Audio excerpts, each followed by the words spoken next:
Hello, hello. I hope everyone can hear me. I hope everyone is doing well. Say hi in chat if you're here and if you're excited about the dev stream. Hey, hi, the other OT. I wonder who the other one is. Yeah, we haven't had a stream last month, and we're just we're having about like 2 months worth of stuff to talk about. So that's going to be really interesting. We have quite a few things to be talking about. We're gonna start slowly because we still have people joining us progressively. Just posted the announcements, so I hope everyone's doing great. And yeah, we had like a very good 2 months since the last stream. I think the last one was September 7th. So yeah, basically 2 months.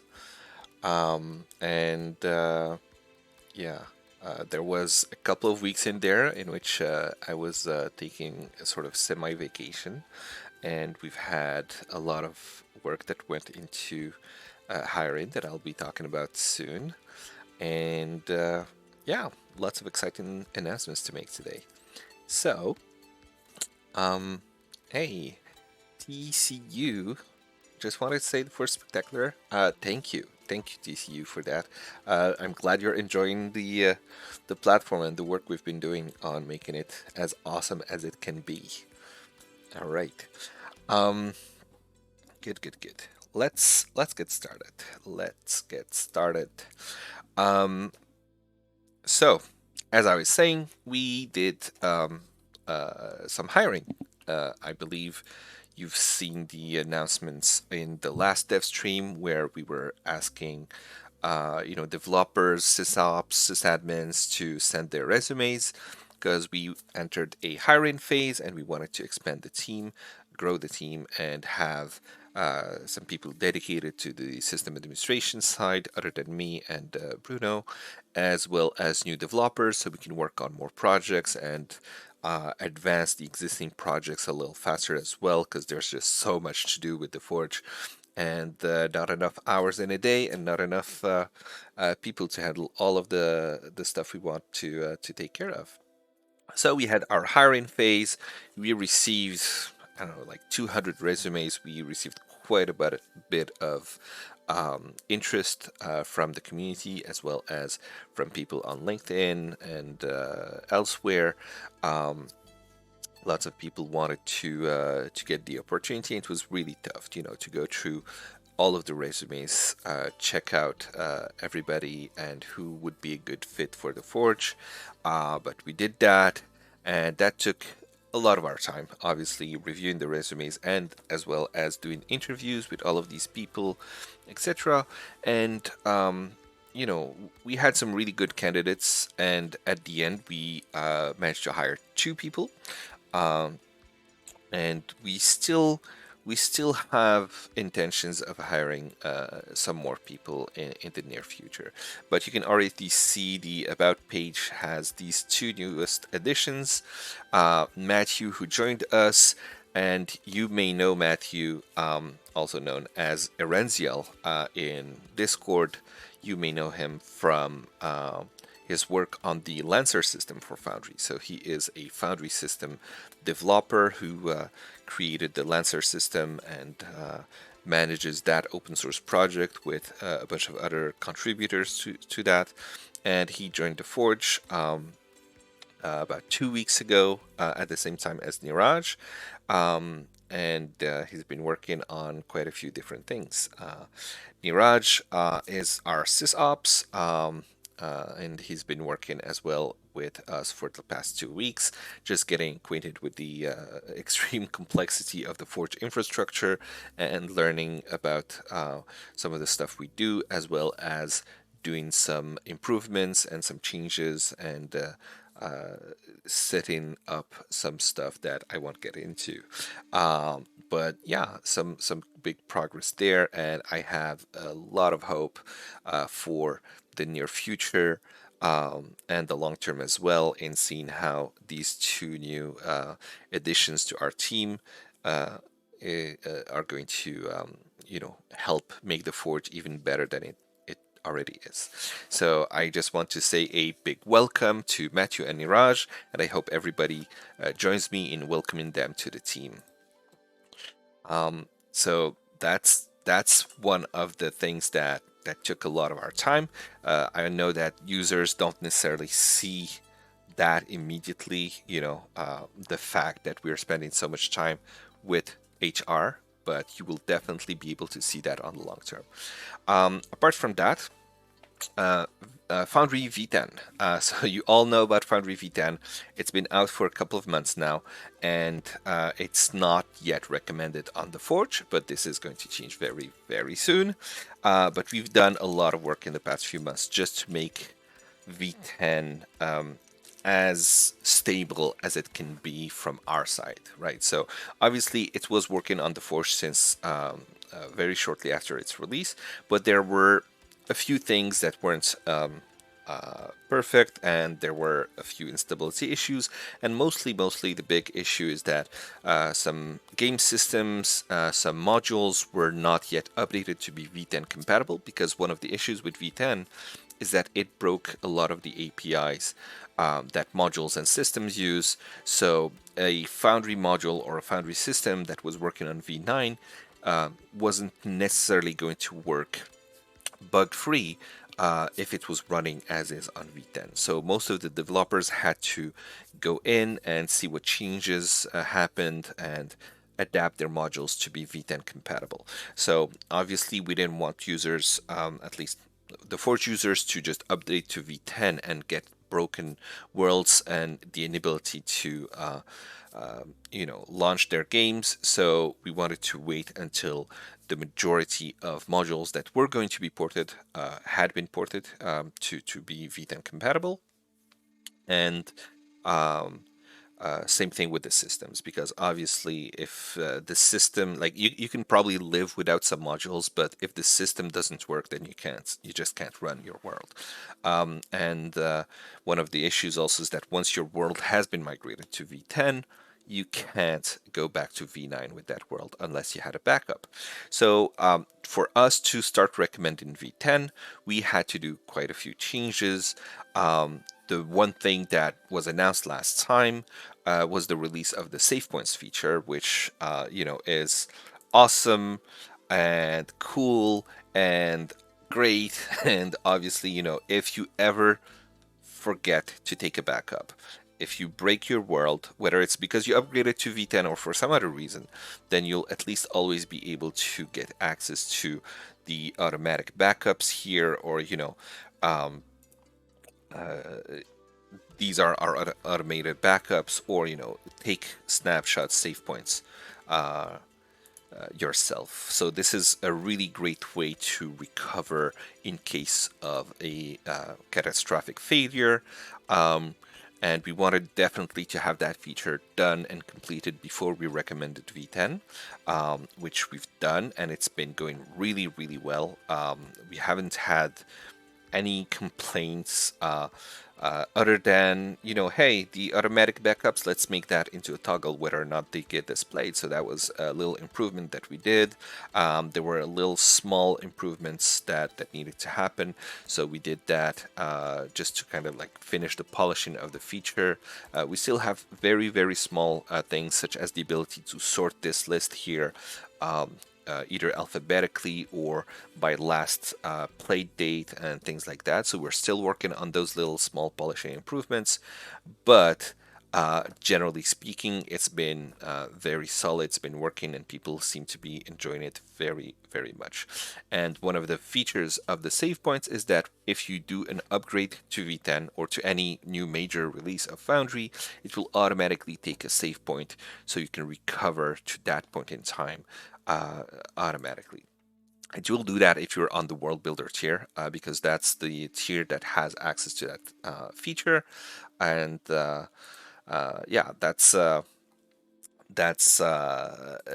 was very important for us to be able to do that backup automatically, on top of telling the user, make sure you make a backup of your files.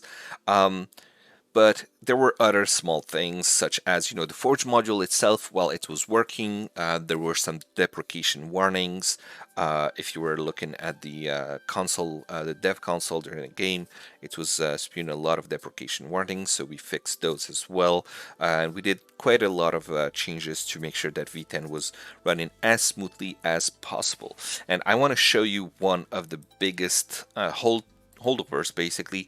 One thing that made us wait before we recommend v10, and it's the fact that some worlds, some modules, I mean, just disappear in v10 because v10 is more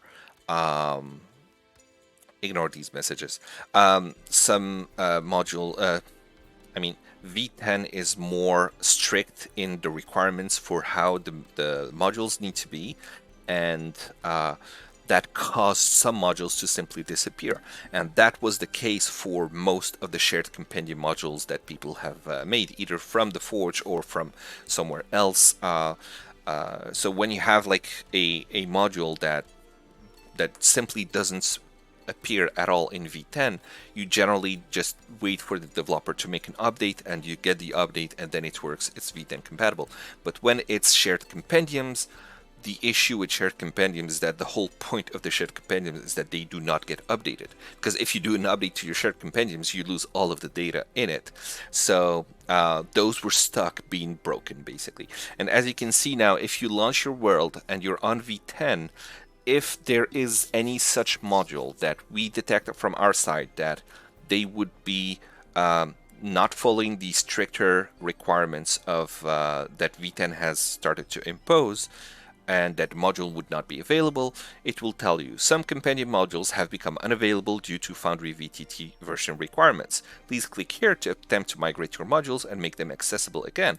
So if you click here, you get to this new page called Fix Compendium Modules for V10, which explains to you what the issue is, and then you can see that we have we have one shared compendium here, and we have a custom module by DM Dave that we had installed a while ago, and now it tells us please select what the system is, because when you have a module with like compendiums and you have actors in it, Foundry V10 needs to know if the actor is for D&D or Pathfinder or whatever, right? So you need to specify what the actual system is for the compendium. So once you select it, you click migrate, and boom, that's it. The module has been migrated and it's now going to be available to you within Foundry V10. Once you do this, obviously you need to restart your server, but that should be all that you need to do. Checking messages here on Twitch.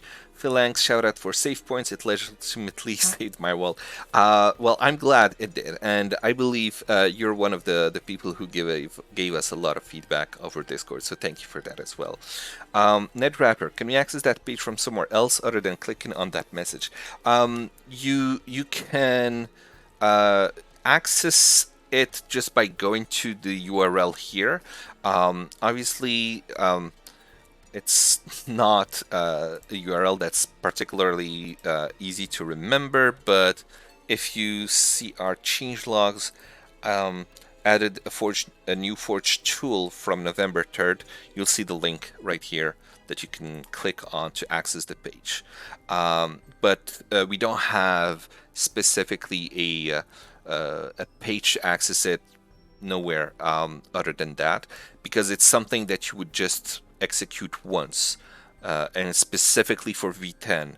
And once you select this and you migrate your worlds, your modules to be compatible with V10, that's it. This page serves no more purpose. So that's all there is to it. So that's why we don't want to add a link in the navigation bar or in the game config page for something that you would not be using. But if you launch your world, it detects that, then you'd be able to, to access it from there directly. So yeah, there's that. Apart from that, that was one of the biggest changes that I was mentioning, that we wanted to get that tool written, tested, working, etc., so that all of our users who migrate to V10 are able to move their shared compendiums at the same time, because the Forge does provide this very nice tool here to creating shared compendiums. And so if you have used our own tool, we don't want we don't want it to be broken for our users, so we needed that tool to be there. And you'll also notice that the create shared compendium now also has the ability to select the game system, and you can even system is not defined. You can even select it and have, for example, multiple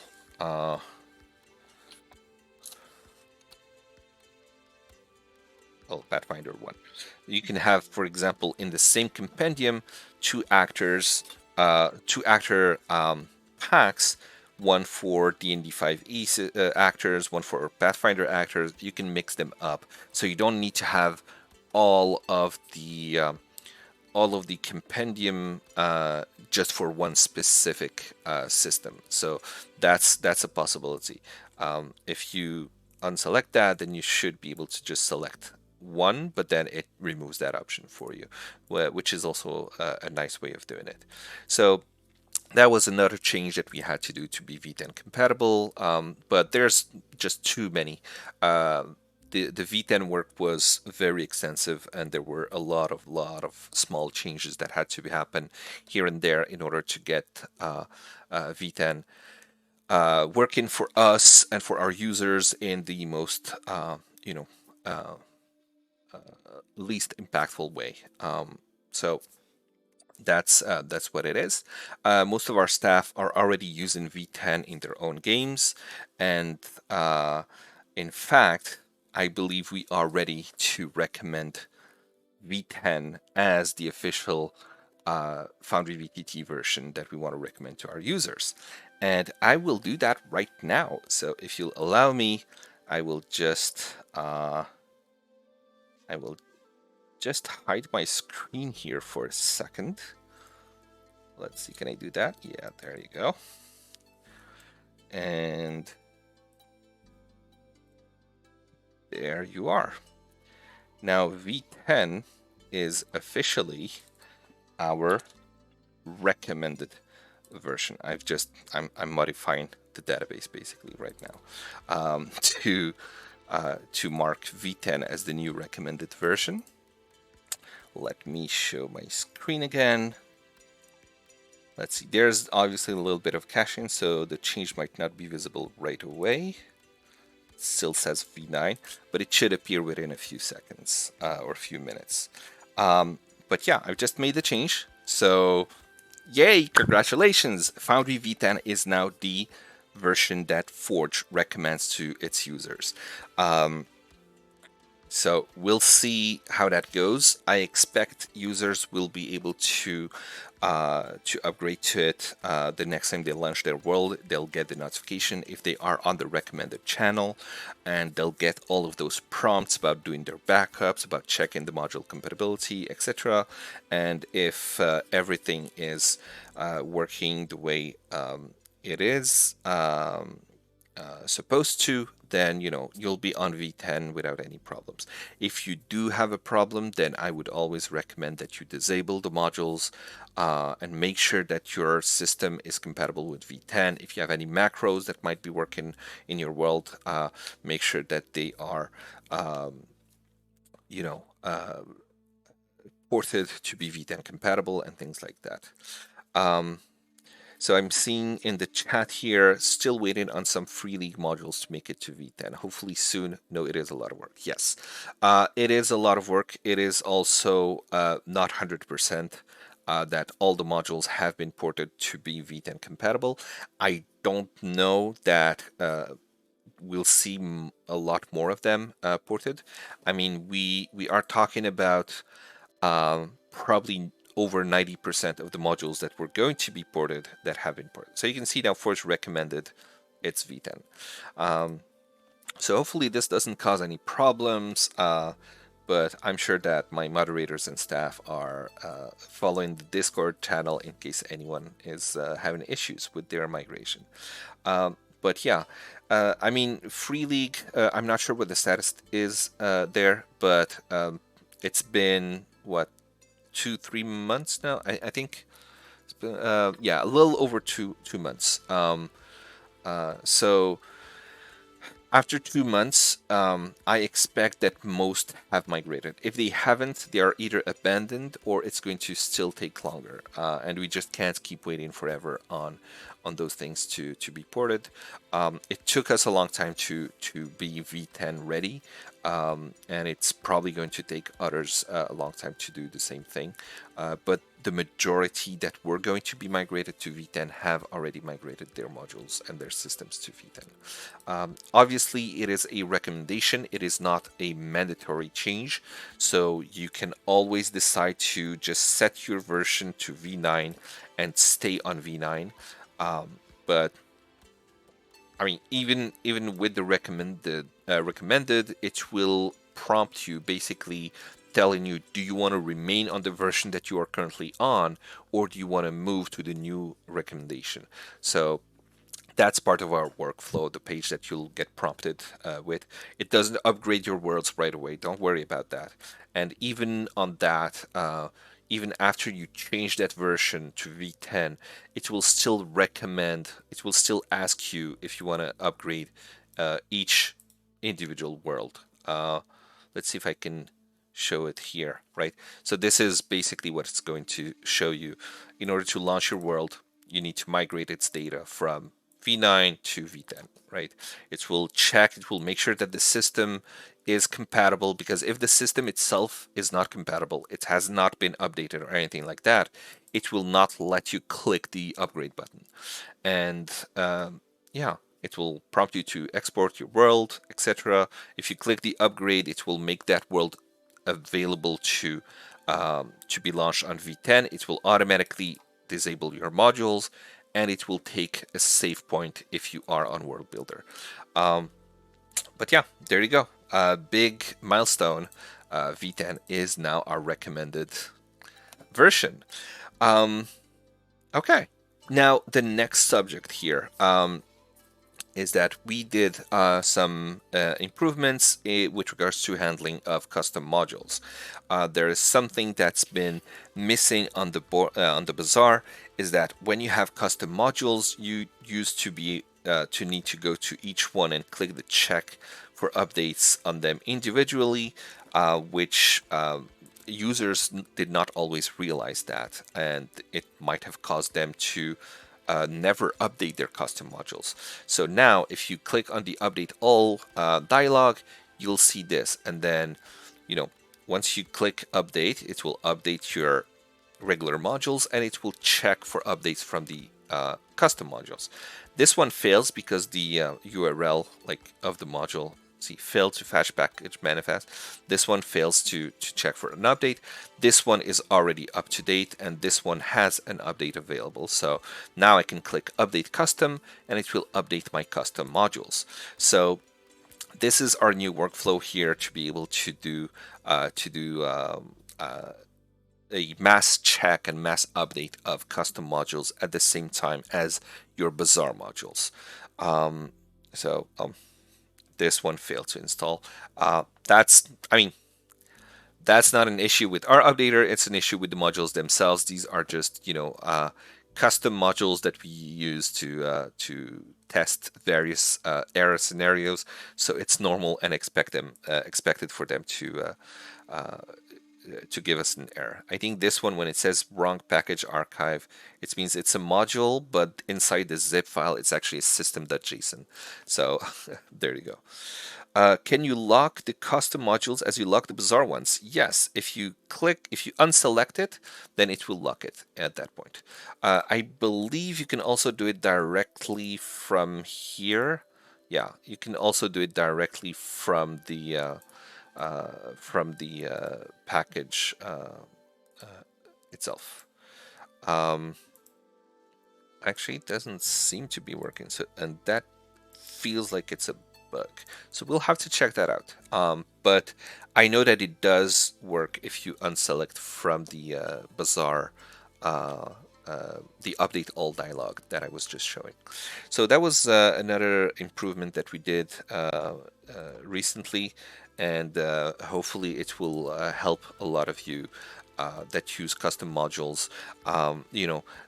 Often it's some module that you installed via through a Patreon creator that provides their modules with either a custom URL or a zip file, and you're installing the Patreon modules directly, and so you're able that way to update those at the same time. I believe Sigil Entertainment Group is also using a custom module for some of their premium content with Foundry VTT. It's one of their dependencies, so being able to update that at the same time is really good. And I'd like to thank, by the way, Amy from Sigil, who is the one who brought that issue to me, saying that we have users installing our premium content, and it comes with this custom module as dependency, but it never gets updated because users don't find how to update it from the bazaar. So that prompted us to make that improvements to our interface. So obviously, always, if you see some issue or you see something that we missed on the Forge, always come forward and let us know, and we'll definitely take that into consideration and improve the experience for everybody.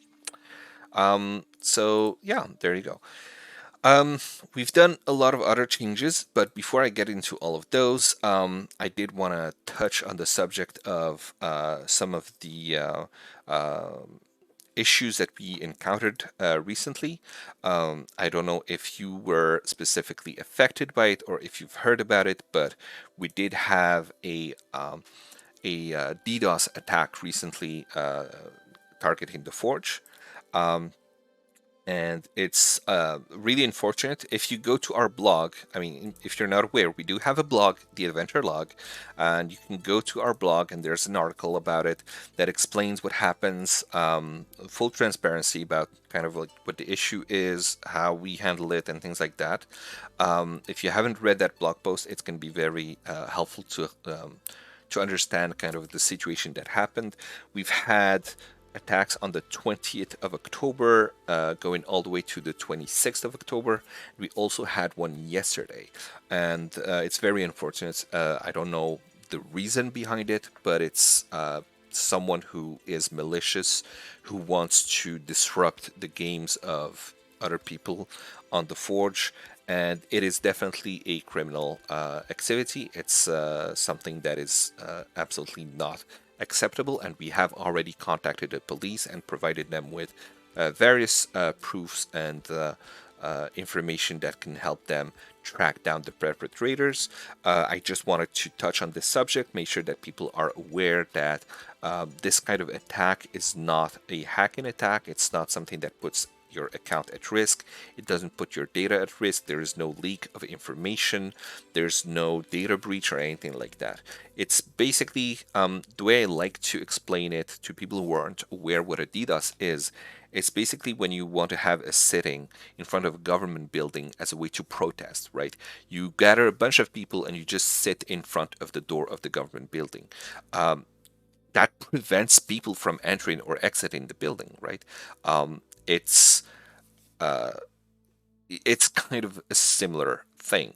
It's multiple people across the world suddenly accessing the Forge, and they're just accessing it like you would by going to the website and clicking refresh multiple times, but using automated tools to do that. So if you do refresh multiple times per second, and you take 1,000 or 10,000 people doing the same thing all over the world, then you can't block the person doing this because it's coming from multiple sources at the same time. And you can see this in this graph here, where our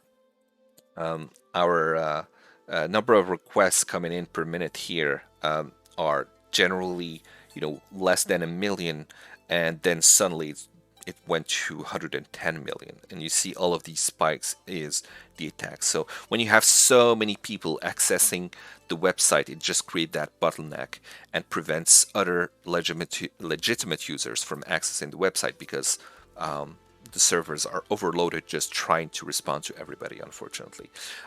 It's relatively easy nowadays to do those kinds of attacks.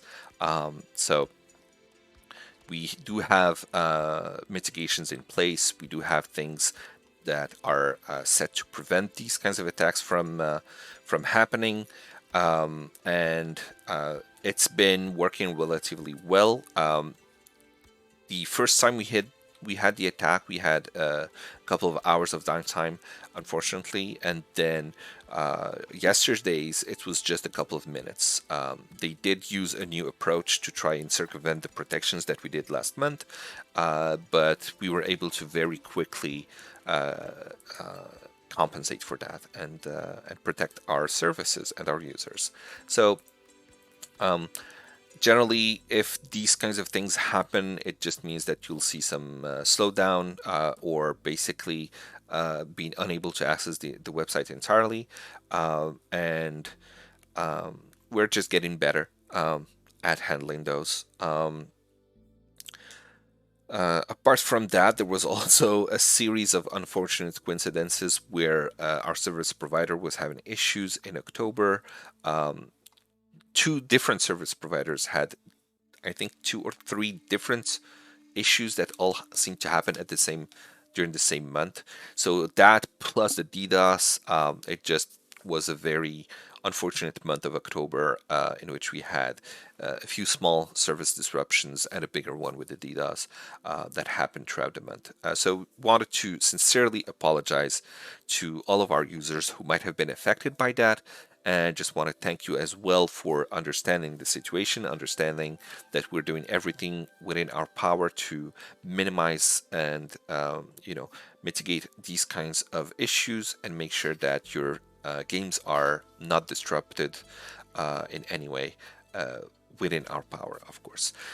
So yeah, thank you again, and sorry about the disruption. And we just hope that you've been unaffected by it, or you just took the opportunity to take a small break from your game to have a glass of water and then come back and everything was resolved, or unfortunately you just had to reschedule your game.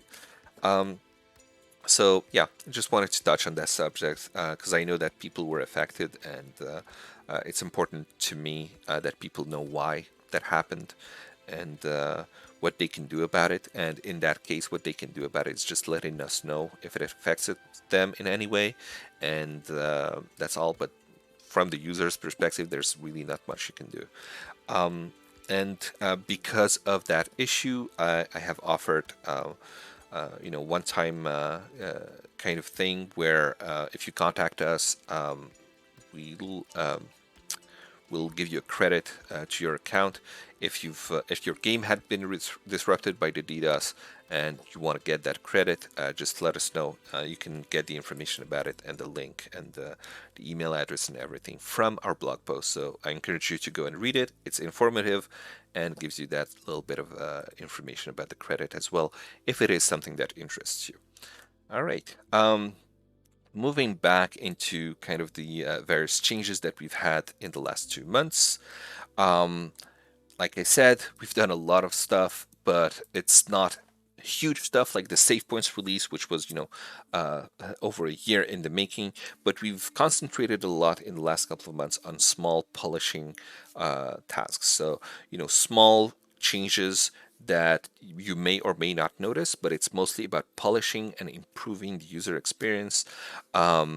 Just things like that. So, for example, if you disable the user manager while you have a game running, ever since V9 was released, it would have corrupted your passwords for your previous users that were on the Forge. So now that's fixed. If you try and disable the user manager, it will forcibly shut down the server before affecting the users created. You can also notice this really beautiful quality of life where you can see the downloading data progress bar there that's happening whenever you load into your game. This has been a game changer, as simple as it is.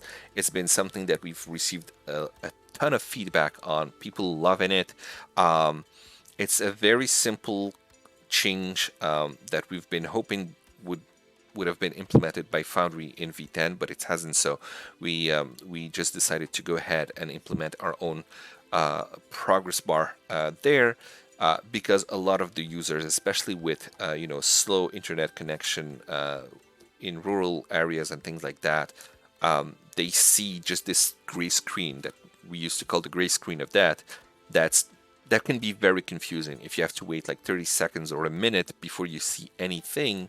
By having this, it just tells them that this is loading so fast I can't even show it to you properly. Let me do some throttling of my internet connection just to make it um, appear a little longer. Um, so let me see. All right. If I reload, you'll be able to see that progress bar a bit better. See how everything is slower now. And so this is the gray screen basically that people have seen for a long, long time, which is very unfortunate when they get to see that. But then we bring up this progress bar that tells them this is what's actually happening right now. The world is being downloaded, so please wait, and then it loads. Another important, very important change as part um, of that dialogue is that if it's really, really slow, um, there's an actual server issue or a module that's breaking your world, or the world is, extremely large. Generally speaking, the gray screen of that issue is happening because you have an extremely large world beyond what is reasonable, and due to your own, internet connection, it takes too long for it to load. Because something people don't necessarily realize that if you have a 100 meg or a 200 megabyte world, then every single player needs to download the full 200 megabytes every time they connect, every time they refresh the page. So it's a huge data dump that needs to happen, and that can obviously affect the performance and make you see this gray screen that will be difficult to display to the user. So one of the things that we added is that if your world is not loading, either because of the world that is too large or because there's a module that's interfering, because that happens as well. You have a module that's causing a problem and it's interfering with the proper loading of the game, so it's very, very slow. And as that happens, you basically um, can't load into your world at all, and so you just end up with an entirely gray screen. So when that happens, the user may not know exactly why it's happening, and our solution to that is that if this is too slow, whoops, I think I shouldn't have clicked on it. Okay, I'm gonna stop messing with this. But basically, if it's too slow, then what happens is that the downloading dialog changes to tell you that it's taking longer than expected, then there might be an issue.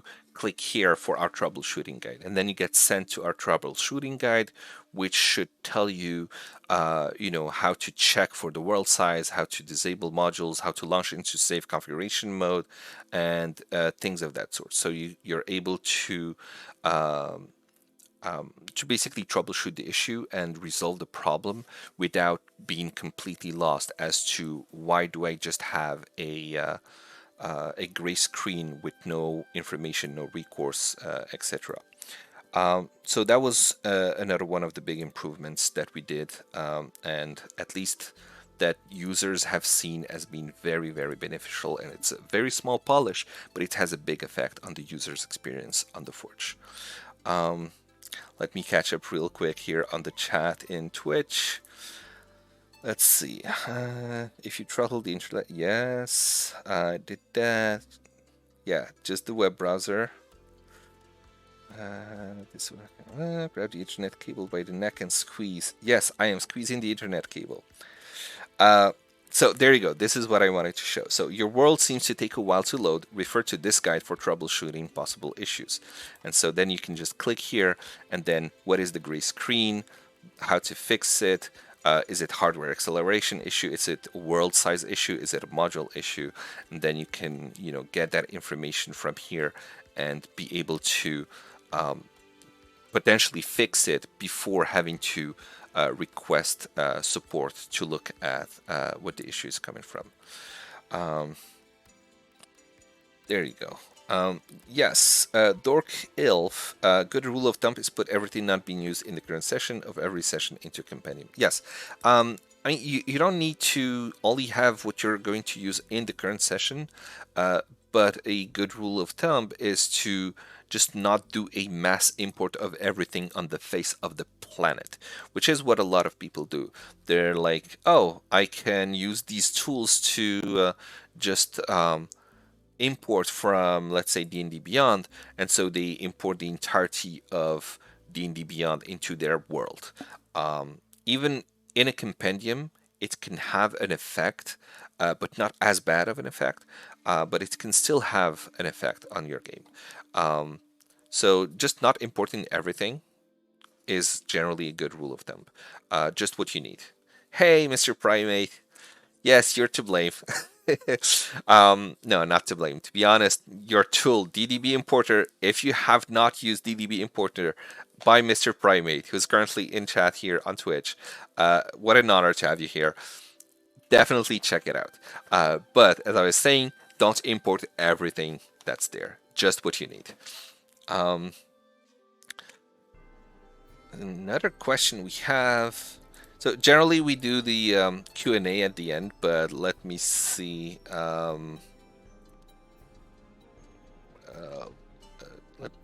Go back to the Forge. So the question is there a shared adventure compendium? So you can go and create shared compendium, right? And here you can customize it and then select adventure. So you can create shared adventure if you want. That's something that our compendium tool does let you do. Keeping your world nice and lean helps a lot. Most often if I run into a problem, it's some kind of modular interaction. Yes, modules generally are the cause for this. We did improve a lot by going through Cloudflare for WebSocket, which has improved some of the latency issues in downloading the world that some people had, especially if they were in remote areas or in countries that had less stable ISPs, or their ISPs even, in very good, metropolitan areas with good ISPs, but the ISP had some kind of issue. ISP being Internet Service Provider, for those who aren't familiar with the term. Sometimes your internet provider just has a little problem, but by going through Cloudflare, it has improved a lot of that stuff. Because Cloudflare basically owns half of the internet, so your ISP generally will make sure that things work properly with Cloudflare rather than trying to make sure that it works with this random server somewhere, So, let me see. What else would I supposed to be talking about? Right, polishing stuff. While we're here, another point of polishing is you can see these little icons here next to the buttons. We didn't have any icons next to the buttons before. It was just text. So now just added these little buttons, and it made a huge difference. I think it just improves things a little bit there. So again, not a big change, but it's small polishing things like that.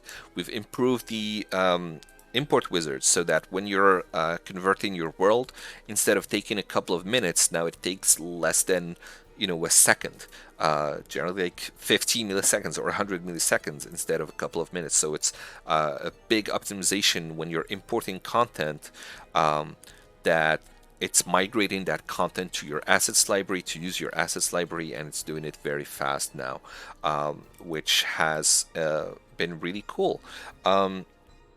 We've also added this line here. If importing from your local foundry for the first time, we strongly recommend you specify your entire foundry data folder. So this was important because we had a lot of people importing just their world, and then all of their assets were in a different folder, and they were missing that.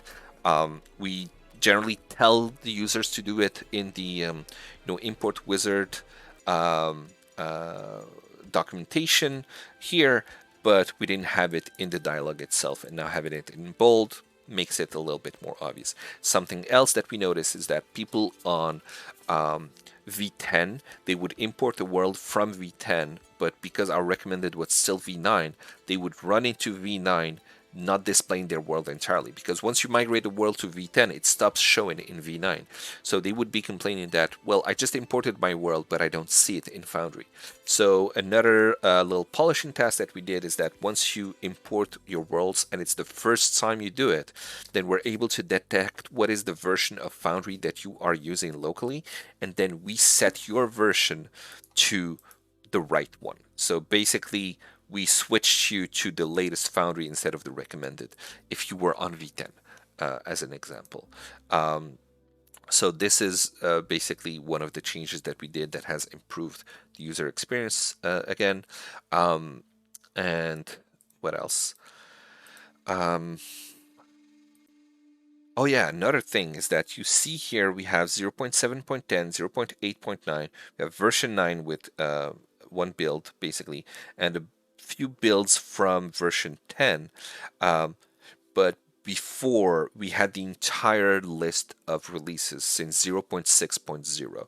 So we had the I don't think I think it was 55 different releases, making this list extremely long. So one of the little polishing tasks, it was actually a complex task, not small, but we started removing some of those versions. This means that we are deprecating some of the older versions, and we will soon be removing 0.7.10 from the list as well. So we basically will be supporting officially only the last 3 versions of Foundry. It's important to note that if you are on an old version, like you're on 0.6 and you don't want to move, you don't want to upgrade, we're still not upgrading you. You will still be able to run your world on 0.6, but whenever you launch it, it will pop up a notification telling you that this version of Foundry is deprecated and not supported, and we recommend that you upgrade to a newer version. So that's one of the other changes that we've done recently. And finally, one of the biggest changes that you're not going to see much of it right now, but one of the biggest changes is the internationalization support. It's been about a year now that we've been working on internationalization, and it's been a huge task, a much bigger task than I expected it was going to be. But now I can tell you that the entirety of the website, as far as we're aware, is being translated. Now, the only language that we support yet is English, but sorry, but if we switch the language and we have the translation strings for the other languages, then the entire website will be translated, not just a little part of it. And the complexity is relatively large because we have, server messages, we have server side handlebars templates, we have client side handlebar templates, we have view components, we have strings in code, the API. We have many different aspects, and they each work kind of differently in how you can do the translations. We also have translation strings within Foundry itself.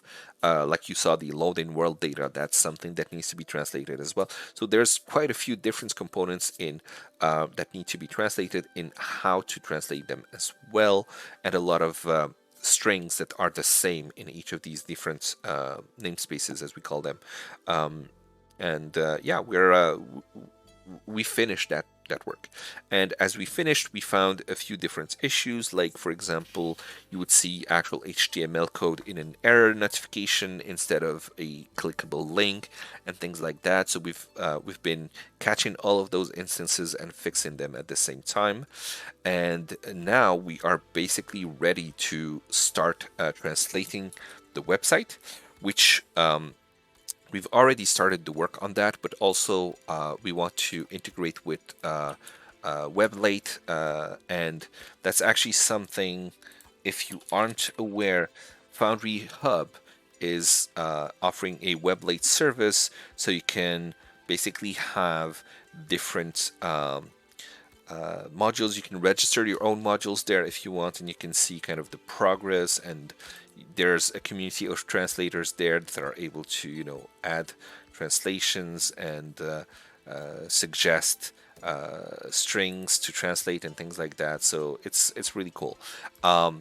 and we were going to be using Weblate as well. And I think what we are going to be moving towards is actually integrating so that our translations are available on Foundry Hub's website, so people can contribute from the community. But we're going to be doing the initial translation work from our side to be able to have something to go on, basically. And so just if you notice something isn't uh, worded properly, or you want to improve the language translation, then you'd be able to do that at that point. And I have just used a hidden, because there's no menu right now to select your language. This is something that we'll be adding once we have all of those translations in place, but I can do it using a hidden uh, developer only knowledge secret, and I've just changed my profile to be using French. And as I refresh, you can see here we have Laforge, we have the Mediathèque, we have Mon Compte, Se Déconnecter. We have a few different things that are in French, like Information sur le compte, adresse, email, etc. So there's not many translations yet, so it's defaulting back to English for the things that it doesn't know how to translate. But if we had translated all of those other words, then the entire website would basically be translated, which is pretty cool. So yeah, this is the Forge, partially in French, for you to look at. And that's about it. I'm gonna switch it back to English now. But yeah, that's the big improvement. The thing with the internationalization work is that it basically touched on the entirety of the website. Every single file in our source code, and it's huge at this point, had to be modified, had to be rigorously reviewed and checked. And Phi, who is our developer who took care of the internationalization work, is now the one with the most code in the Forge, because he modified pretty much every file on the Forge. So this was a huge undertaking, just making sure that we're able to do that without breaking any of functionality. I'm really glad that we managed to make a release and no feature was broken as a consequence of that. So it means that we went slowly, we went securely, and made sure that everything was tested properly before releasing it. So I'm glad. So yeah, that's the big thing with internationalization. Keep an eye out. We'll be releasing, the Weblate integration soon, as well as our translations, and we'll be adding French, German, Japanese, Spanish, probably, or Portuguese. We haven't. We don't think. I don't think we have the list of languages that we're going to be translating into quite yet set in stone, but there's a few, and you'll be able to see them being added progressively in the coming months. So yeah, there you go. That's about it from my side with regards to the big changes that happened in the last 2 months. I do have a little announcement to make after we do our usual Bazaar showcase, as well as the gift card. As usual, if you're not aware, we have a $20 gift card that we give out every time we have a stream. So we'll be doing our Bazaar showcase, where we show you a couple of interesting packages from the Bazaar, as well as always one of the packages is a free package, part of the community that we just want to bring attention to. And once you see kind of the things that we have in store for you after the Bazaar showcase, we'll be drawing that gift card, as well as giving you the announcements, much anticipated announcements. So to enter the gift card giveaway, you can start by typing giveaway. I'm gonna blame Destiny Gray for the choosing that as the giveaway key. But yeah, type hashtag giveaway on the chat in Twitch right now, and you'll be able to enter the giveaway for the $20 gift card. And on that note, I am giving the hand to Destiny, who will be showing us the Bazaar showcase. So, Destiny, if you can unmute and deafen yourself on Discord, and I will switch to. All right, can you hear me? I can. Let me make sure that it is showing the stream. All There right. you go. So why is? Give me a second. I don't think it's showing the actual. Yeah, this is the true gray screen of death, boss. It's the black screen. Yeah. So why isn't this? Are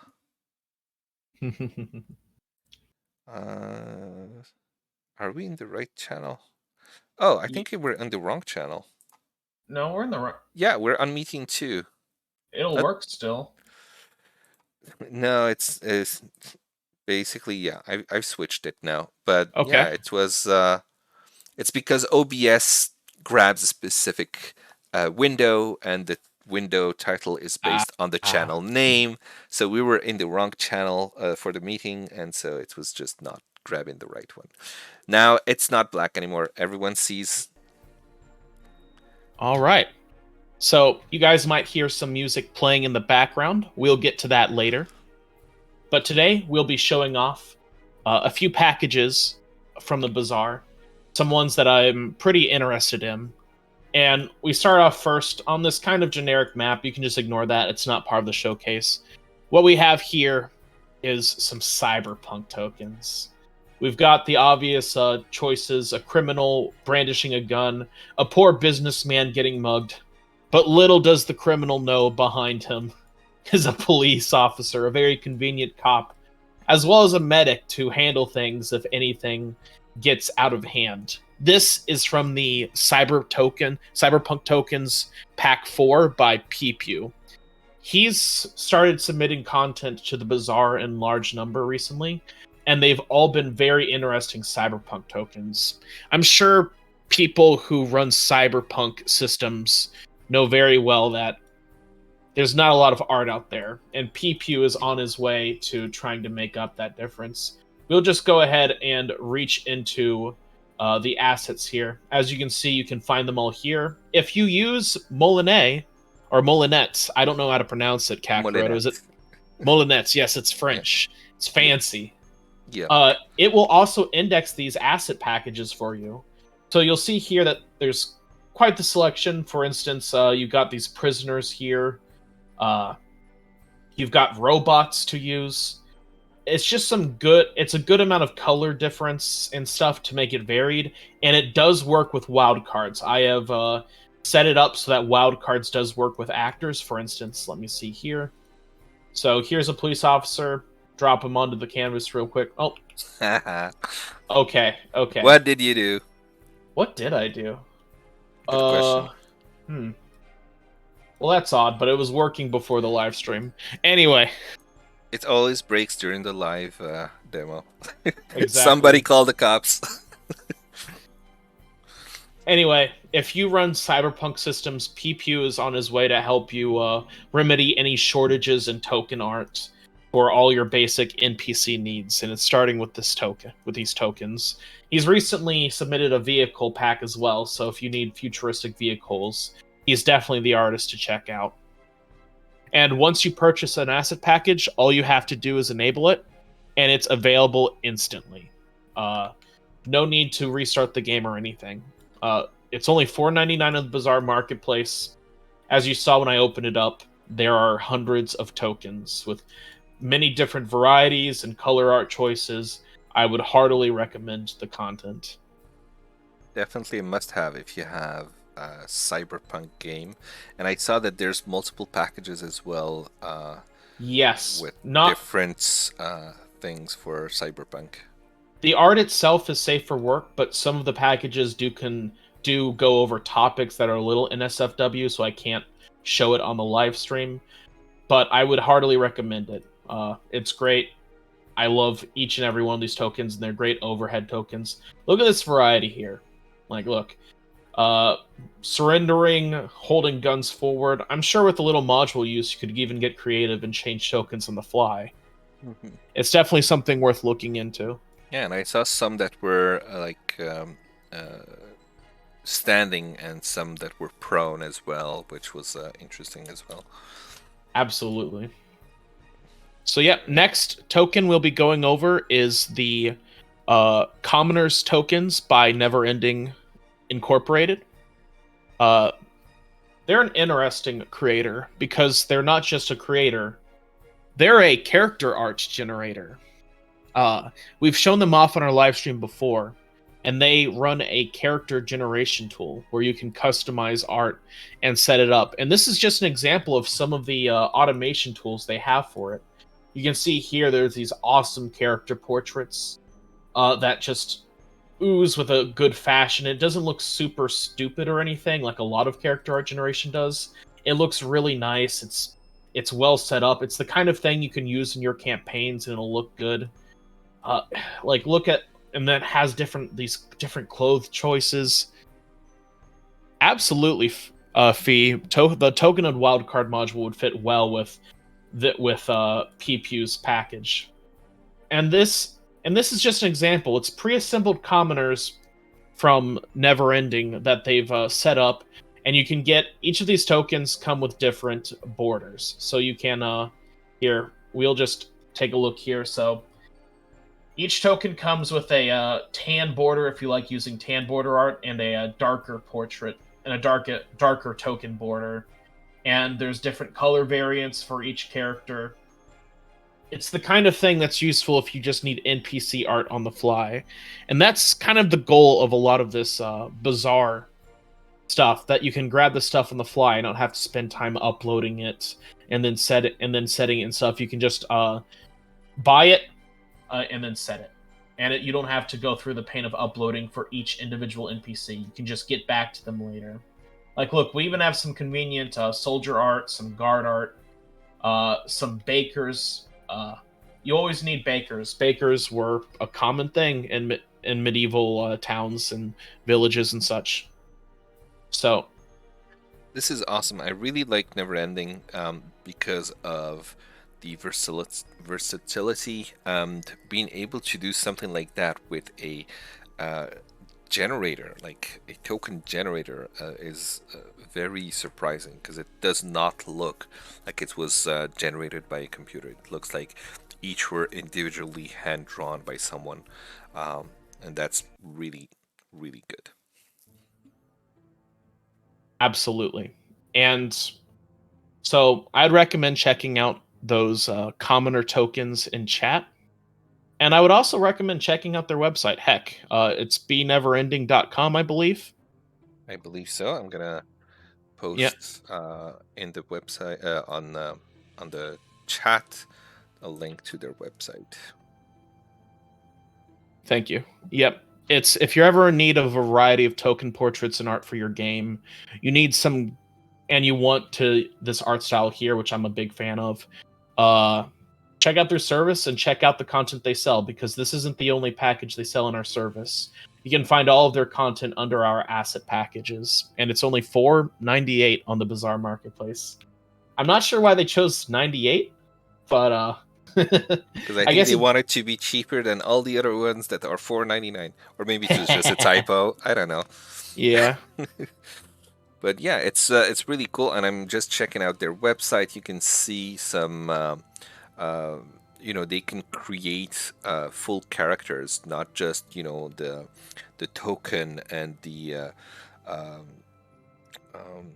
artwork for the character, but also they have backgrounds and things like that. So you can create a full-fledged character with that, which is really cool. Finally, we'll be looking at a music package. I hope the music has been coming through on the live stream. It's called... I hope so too. I can hear it. Right. It's called... This is the Lonely Leitmotifs package by Micro Music.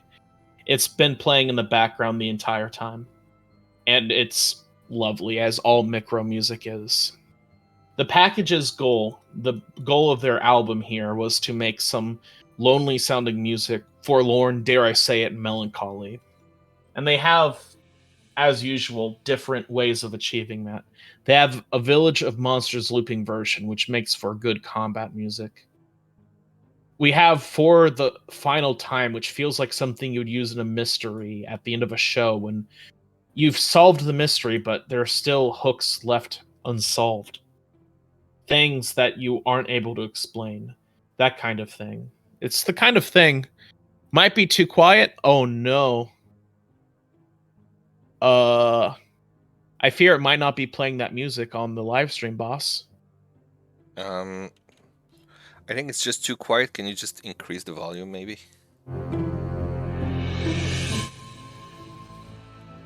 Okay, I've turned it up a little bit. There we go. Yep. Yes. I have a higher audio balance, so that might be why. Everything comes out louder because I'm deaf. Right. So, I would definitely recommend this for your adventures. I'm going to be using this track in particular for a mystery campaign that I'm running soon. If any players are listening to this, don't listen. And I mean, you have your choices. Let's play something. Oh, that's loud. We have the sinister organ music that's good to play when vampires are about to eat your party. And best of all, I would use that for the Curse of Strahd, where you have Strahd playing the organ in when they enter the castle the first time. That would have been an amazing music for that. absolutely. So it's definitely a package you can get use out of in a lot of different settings. And best of all, it's only $3.99 on the marketplace. That's cheaper than any other package we've shown today, and you get some good quality tracks with very good loops to them as well, so you can loop them for battle music or exploration music, that sort of thing. So that's it for the paid packages, but we wanted to show off something free, something you might find useful.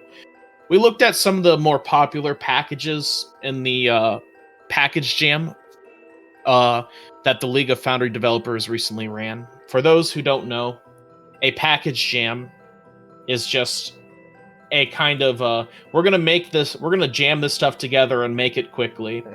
And not really. yes, I mean, don't listen to him. He's lying. No. the package jam is just an initiative that the League of Foundry developers is doing pretty much annually. So far, it's basically been every time there's been one of the major releases of Foundry, and it's basically a call to all module developers to release something new and interesting. Can you, by the way, just lower the volume of the music now, because it's rather loud in my ears. All right, cool, thanks. So yeah, the package jam is just like a call to all developers to release new and exciting, cool, new modules. So there's it's basically a contest where we have different prizes. The Forge is providing prizes, as well as Foundry VTT, Foundry Gaming is providing prizes, as well as Foundry Hub, and different also individuals from the League of Foundry developers who decided to donate either money or packages or whatever it is to the pool of prizes to the developers, and it's really cool. It's been running for a couple of months. We have tomorrow, by the way, we have the announcements of the final winners of the package jam, and I say we. I'm talking about the League of Foundry developers, of which I am a member, not we as the Forge, because it's separate entities, definitely. But yeah.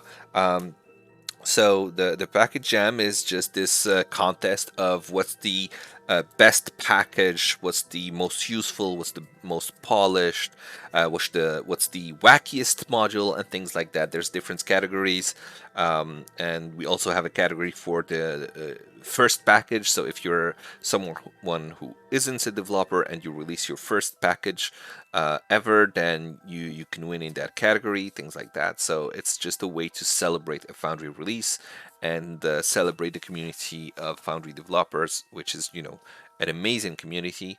And in that list, there's a bunch of modules that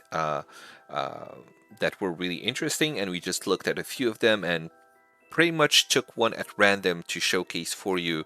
And it's a really great module, so you'll see what it is in a second. So go ahead.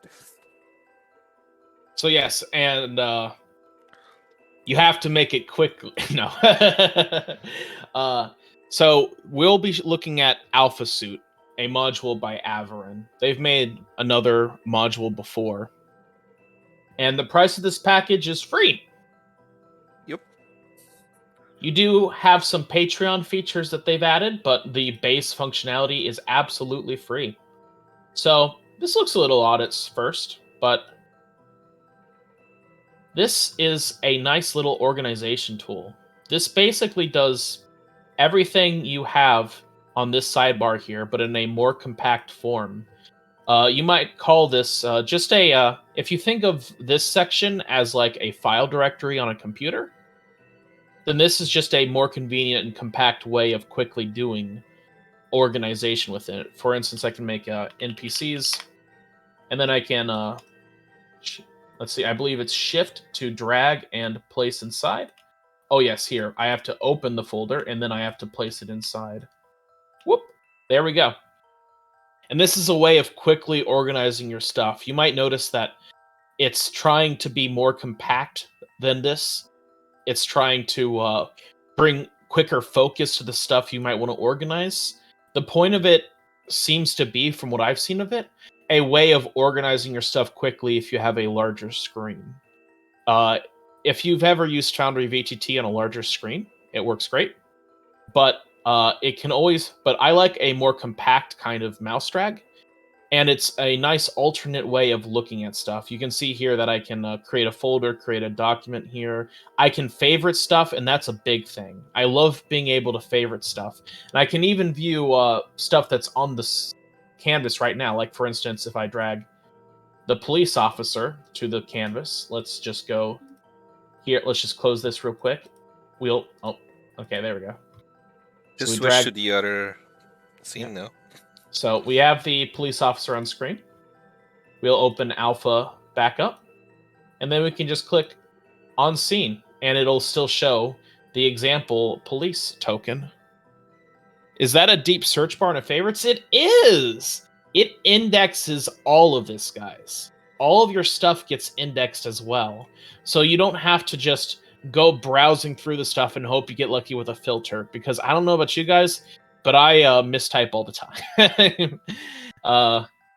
And having this search that can look across all of this is a handy thing to have. But that isn't the only feature of the module. For those more technically inclined, it has a file manager as well. You can search through your files in here, and it does index the assets section. Isn't that awesome? Nice. So, for instance, I could go into a creator and be like, I want to look at tokens 1. I could go in here, and I could browse through the art. And I can give it tags if I subscribe to their Patreon. It's very handy if you want to organize your assets. I don't know about you guys, but when I'm running for long-standing campaigns, I end up reusing tokens a lot. I use the same tokens a lot, and being able to tag them and find them later with those tags is incredibly handy. It even has a copy image tool, so that'll copy the reference to the image. So we can see here commoner tokens, and then no, you you pasted the wrong thing. No, it's the actual image, I think. Yes, that you had copied, not the URL. So look at that. So I can So if I want to look through stuff here, this is a common thing that comes up with me where if you're using a pre-built NPC, it'll keep referencing back to the system or something because it'll be using system art. But you can just have that pulled up and quickly grab an image. It's the kind of thing that you didn't know you needed as a DM, but is going to save you time as a DM. I'm definitely using this module in my stuff. And best of all, I don't know if you guys use a lot of modules, but our creators are too darn productive and they keep adding new cool stuff that I'll miss or that I'll forget it'll have.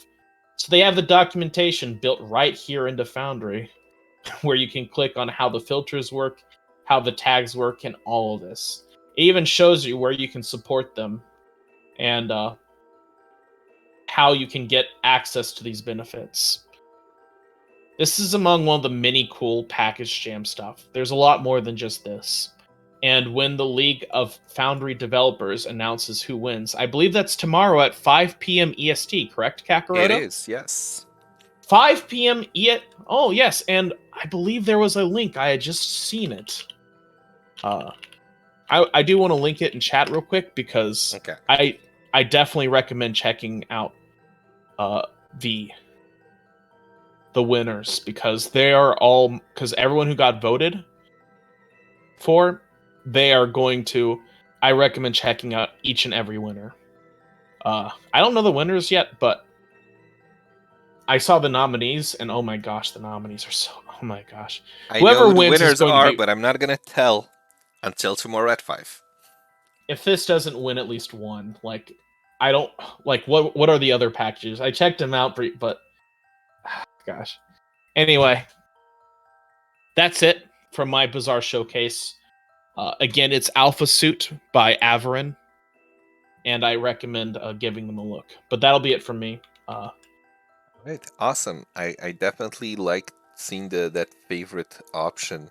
It's something that not a lot of people do, and I love being able to favorite stuff because there's always too many things that you just want a specific one to go back to. All right, cool. So thank you for the showcase. Let me switch back uh, to this. So thank you for that showcase, Destiny. And we're going to be drawing the $20 gift card. So if you missed that, you haven't yet entered the giveaway, you still have a little bit of time. I'm going to give you all a minute or two to just type a hashtag giveaway in chat right now. You can see the bot who just posted how to do it. So do join our giveaway if you want to have the chance to win a $20 gift card. So let me see if I missed any interesting messages actually from chat. I was too focused on listening to Destiny with the showcase of these awesome modules that I haven't been following what's been happening in chat. The bug report generator will show you how big scenes chat actors are. That's cool. Thank you, Mr. Primate, for that. I was waiting before that was a thing.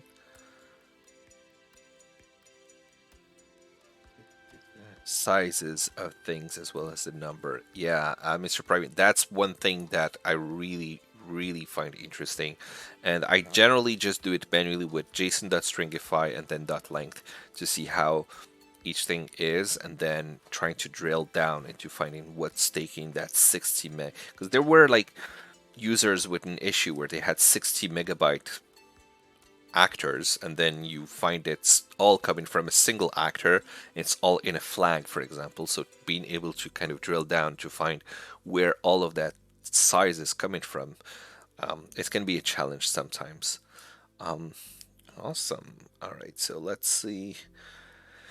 Giveaway, Cyberpunk, somebody called the Cubs. Okay. Okay. So I'm just going to post one last time all of those things that we talked about during the Bazaar showcase. Just going to give everyone a chance to go and download them if they are interested.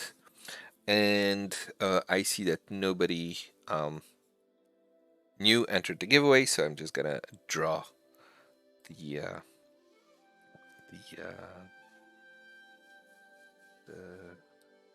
gift card. All right, so the giveaway is locked, and I'm going to be drawing an entrant. Let me do that in public like this. And W Peacock, congratulations! I hope you're here to raise your hand and claim the. Yay! Congratulations, W Peacock.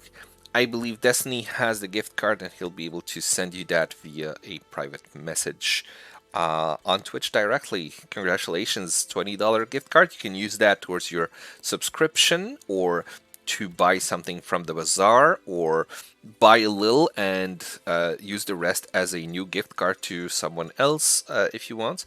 Whatever you like. All right, congrats on your win. And thank you for participating and for being here. And now the very last item of business to go to announce. Well, actually, it is an announcement.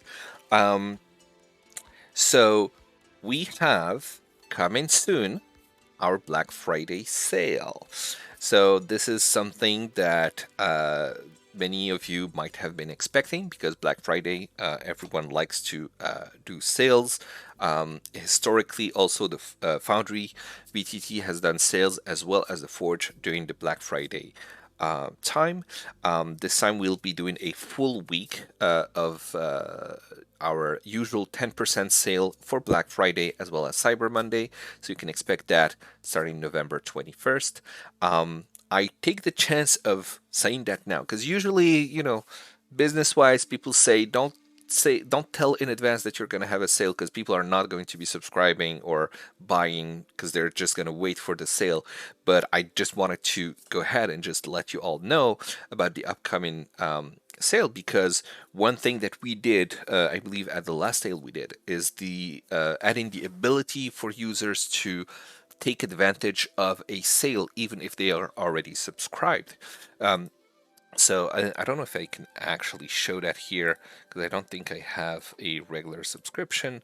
But yeah, I don't have one because my account here is comped. But you have basically the ability, if you go to manage subscriptions, there should be a little icon here that says renew. So if you already are subscribed, you can always add the coupon and click the renew button, and it will let you just renew your subscription and take advantage of the sale, and that will give you the ability to subscribe without needing to upgrade, because in the past we required people to upgrade their account if they needed to take advantage of a new coupon. But now you don't need to. You just need to renew that subscription that you currently have. So there you go. That was the announcements. Note that the coupon would only work once. So if you're on a monthly subscription, it will only apply for 1 month basically. But if you're on yearly, it will apply for the entire month. So this would be also a good time for you to upgrade to yearly if that is something that's interesting to you, or you want to take advantage of that sale. And that's about it. That was the big announcement. And now we are moving to our next section of the dev stream, which is the Q&A portion. So if you have any questions, feel free to ask them in chat, and I'll be happy to answer whatever questions you may have.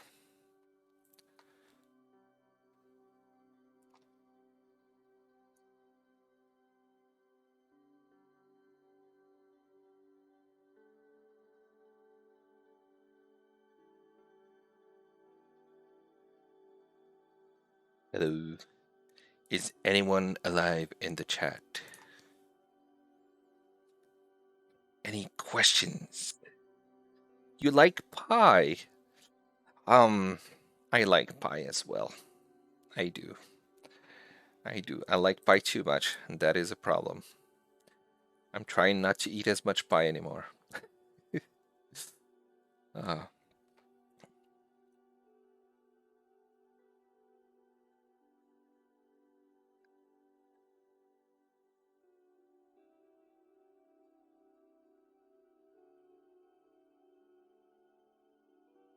what else? Meat and taters and gravy. Quite happy with the work you do. No questions right now. Thank you, Casploitroffer. NetWrapper, is there a chance that it would be possible to edit the shared compendium categories? Um,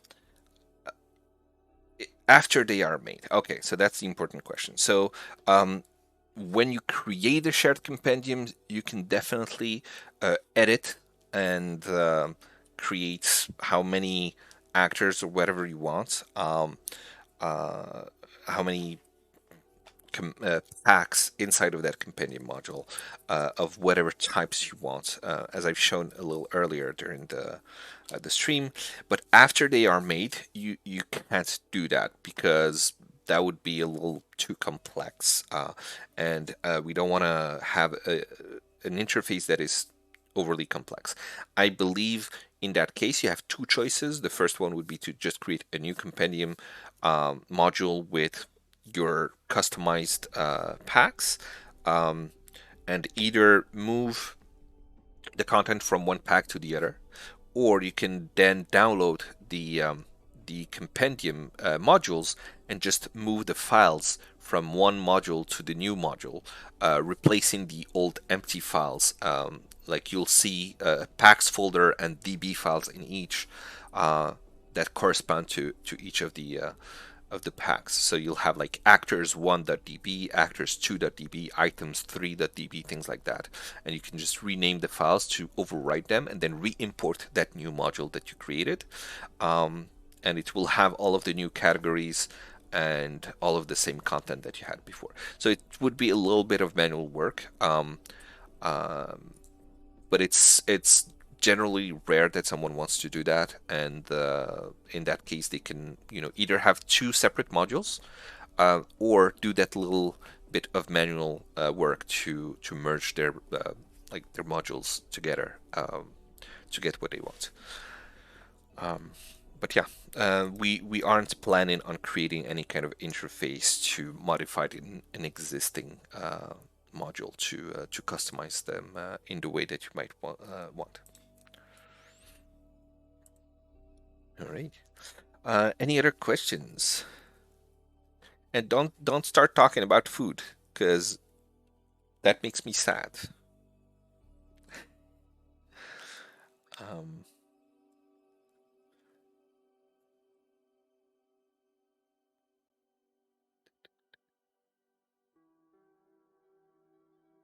all right.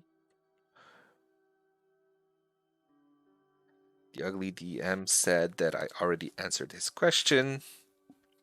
Okay, I don't know what that question was, but I'm glad you got your answer there. Any other questions from anyone? Destiny was gonna talk about fish and chips. Um, yeah, I prefer to avoid talking about food too much because it makes me hungry and then I get sad. Is there a way to change the view in the assets viewer? No, but it has been a very often requested feature, and it is something that we are working towards. The idea is to be able to let you select the size of the preview images, as well as showing a detailed view where you can sort by date, sort by size, and things like that.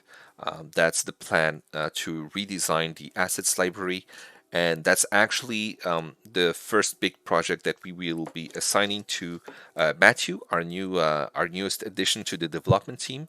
So right now he's still getting familiar with the code by taking care of small tasks, such as the update of the custom modules, within the Bazaar. That was his first contribution to the Forge, and he's done a couple of other changes that have been merged already.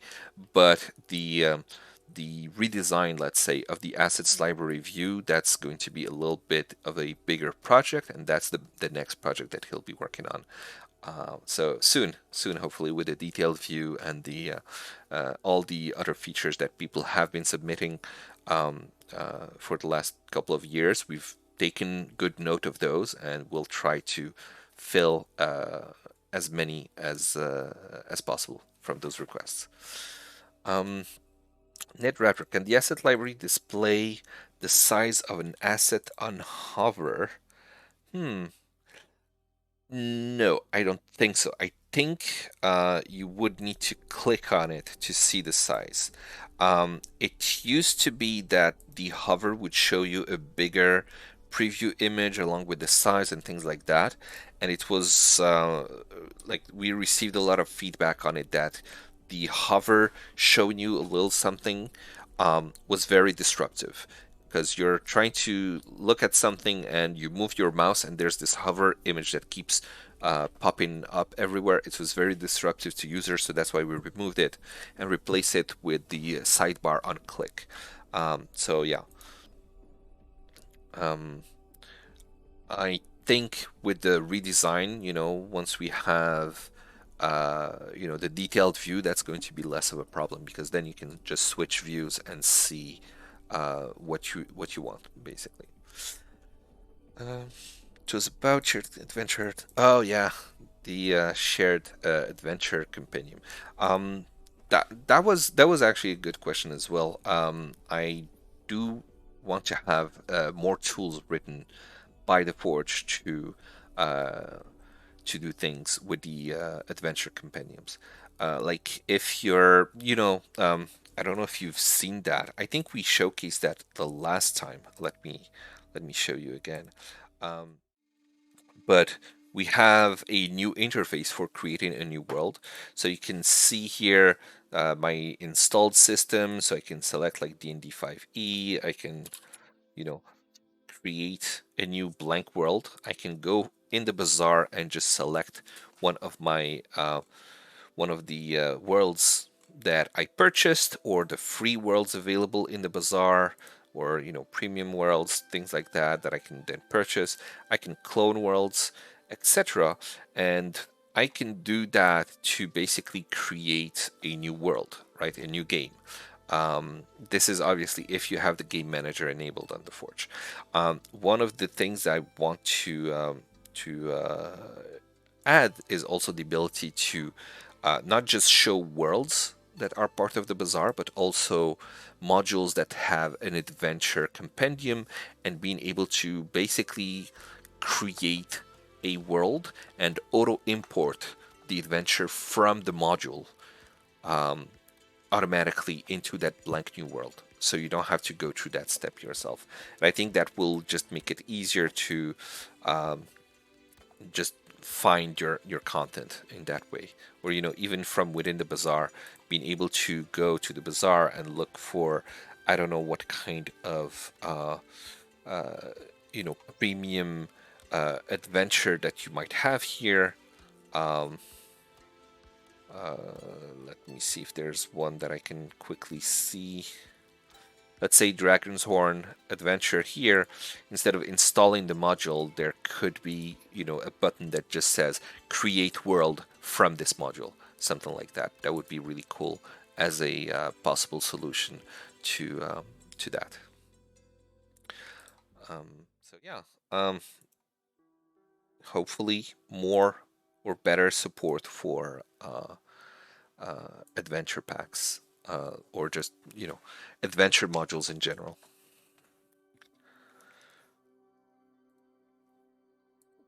Okay.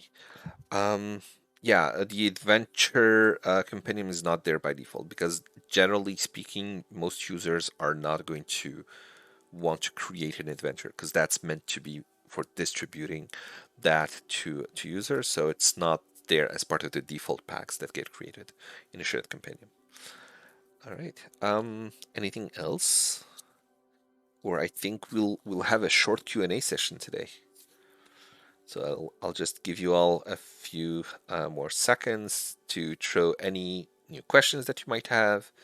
And if you don't have any, then I will call this stream to a close.